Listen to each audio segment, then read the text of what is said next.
What's up, guys? It's Becca Switzer with Roof Sales Mastery and author of Diamonds in the Sky.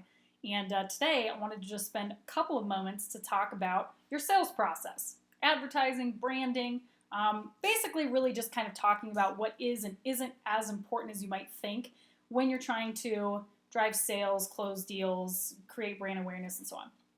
So, this might sound crazy, but there are a lot of contractors whose main focus is product knowledge. We want to know the most about the shingles, the underlayment, the codes. We're going to all the CertainTeed trainings, Owens I talk all day, you guys. Sometimes I just can't talk anymore. Owens Corning, you get what I'm trying to say. All these trainings, we have reps come in, and that's what our sales meetings are based around, is learning more about the product, more about the manufacturing process, and so on and so forth, which is great. It's good for your salespeople to be knowledgeable about the products, obviously, right? However, 99% of the time, customers don't give a shit, okay? They don't care, all right? This isn't like women who are buying cosmetics and they want to know what ingredients are in the cosmetics that are going to be anti-aging or illuminating, or like buying food when they care that it's going to be organic and it's non-GMO. Roofing isn't sexy. I'm sorry that it's not, but that's just the fact of the matter.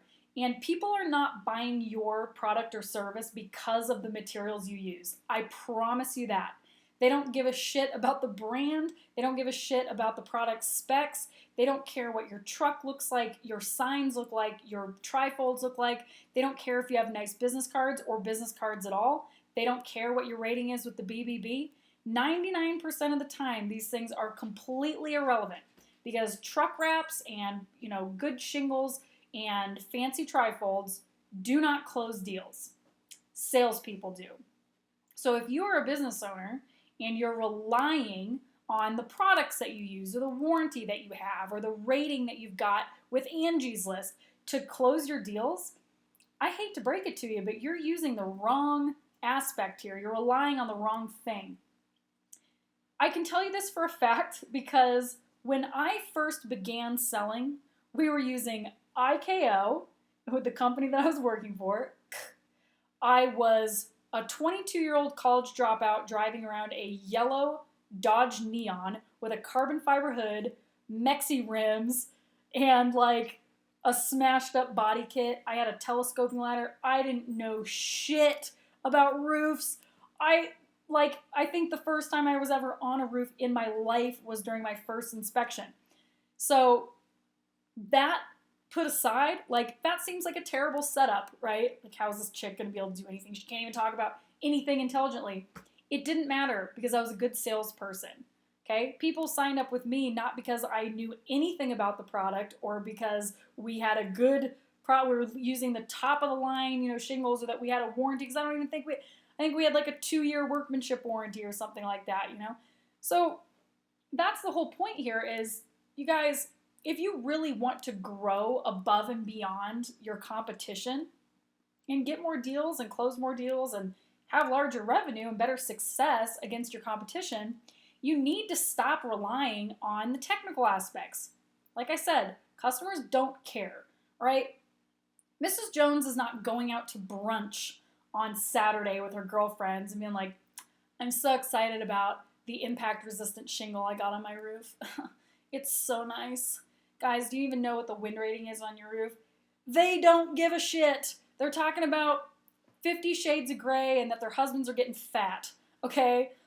They don't care. However, if you've really made a good impression with that customer and she loves you, feels really comfortable, is excited that she's getting a facelift on her house, now we're going the more emotional route, right? It's more exciting. It's like, ooh, it looks nice. Think Pinterest, not Lowe's, okay?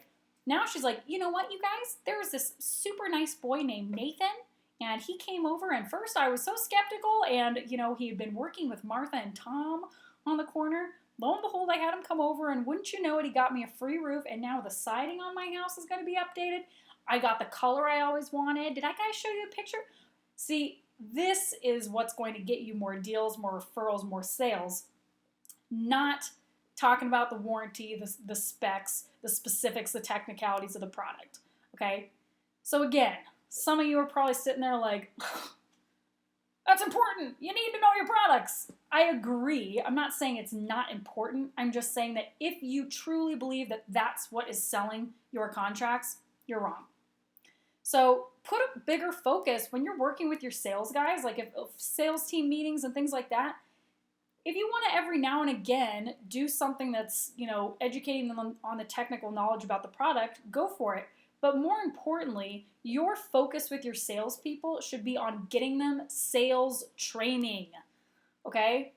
Lead generation, handling objections, referrals, word-for-word door approaches that work, and word-for-word sales presentation that works. These are the things that is going to, gain you momentum and get you a better closing ratio, higher revenue this year, and so on and so forth. So just something to think about here. I know that a lot of you are probably guilty of it. It's hard because the thing is, technical knowledge is easy to teach. That's why a lot of contractors focus on it. It's easy to show someone terms and definitions and show them a folder and say, here's what the wind rating is on the shingle. Here's what this is made out of, right? It's more difficult to teach sales training because a lot of you guys come from construction backgrounds. You don't come from sales backgrounds. But the fact of the matter is this. If you run a contracting company and you think that you're running a construction company, you're out of your damn mind.